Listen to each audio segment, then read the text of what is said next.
జిల్లా స్థాయి విద్యా వైజ్ఞానిక ప్రదర్శన ప్రారంభోత్సవ కార్యక్రమంలో ముఖ్య అతిథిగా పరకర శాసనసభ్యులు రేవు ప్రకాష్ రెడ్డి గారు పాల్గొన్నారు. అనంతరం జ్యోతి ప్రజ్వల చేసి కార్యక్రమాన్ని ప్రారంభించారు. ఈ సందర్భంగా ఎమ్మెల్యే గారు మాట్లాడుతూ విద్యార్థుల్లో దాగి ఉన్న సృజనాత్మక శక్తిని వెలికి తీసేందుకు విద్యా వైజ్ఞానిక ప్రదర్శనలు దోహదపడతాయని తెలిపారు. వీటి ద్వారా విద్యార్థుల్లో సైన్స్ పై ఆసక్తి పెరుగుతుందన్నారు.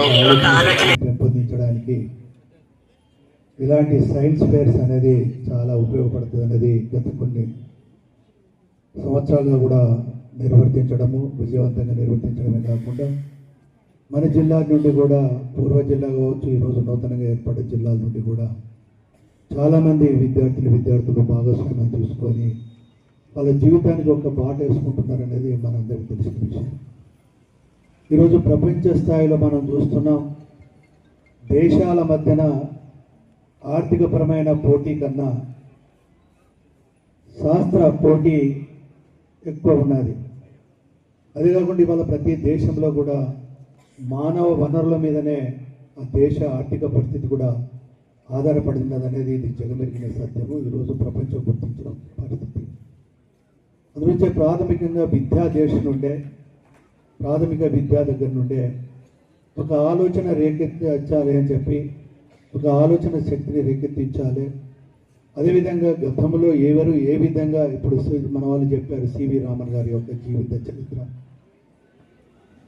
తను ఒక ఆలోచన శక్తి ద్వారానే ఇవాళ ప్రపంచ స్థాయిలో గుర్తింపు పొందడమే కాకుండా ఒక నోబెల్ బహుమతులు కూడా పొంది ఇవాళ మన దేశానికి ఒక గుర్తింపు గౌరవం తీసుకొచ్చిన వ్యక్తి.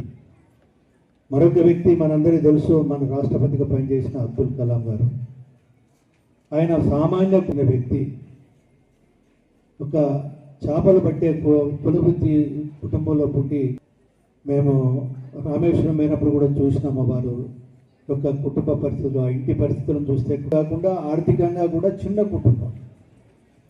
అదే కాకుండా డాక్టర్ బిఆర్ అంబేద్కర్ గారి కుటుంబంలో పుట్టి కూడా సమాజంలో ఎన్నో రకంగా ప్రపంచ స్థాయిలో గుర్తింపు పొందడమే కాకుండా ఇవాళ ఈ భారతదేశానికి ఒక రాజ్యాంగాన్ని, ప్రపంచమే గుర్తించే రాజ్యాంగాన్ని, గౌరవించే రాజ్యాంగాన్ని కూడా కల్పించిన వ్యక్తి డాక్టర్ బిఆర్ అంబేద్కర్. చిన్నప్పటి నుండే ఏదో సాధించాలి, ఏదో కొత్త తెలుసుకోవాలి, ఒక ఉత్సాహంతో, ఒక ఆలోచన శక్తితోటి ఆ స్థాయికి ఎదగడం జరిగింది.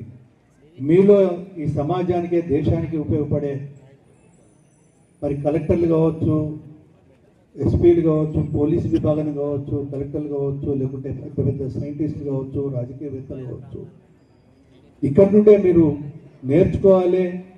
ఫలానా గోల్ను మనం రీచ్ కావాలనే ఒక దృక్పథంతో ముందు పోయినప్పుడే సక్సెస్ కావడానికి అన్ని విధాల అవకాశం ఉంటాయి. ఇలాంటి విజ్ఞాన ప్రదర్శనలు కూడా పిల్లల్లో ఒక సృజనాత్మక శక్తికి ఉపయోగపడతాయి కనుక దీన్ని ఇవాళ నిర్వర్తిస్తున్నందుకు పేరు పేరున ప్రతి ఒక్కరిని కూడా నేను అభినందిస్తూ, ఈ అవకాశం, ఇంత మంచి ప్రోగ్రాంలో మాకు అవకాశం కల్పించినందుకు కూడా వారికి ధన్యవాదాలు తెలియజేసుకుంటూ సెలవు తీసుకుంటున్నాను. జై హింద్.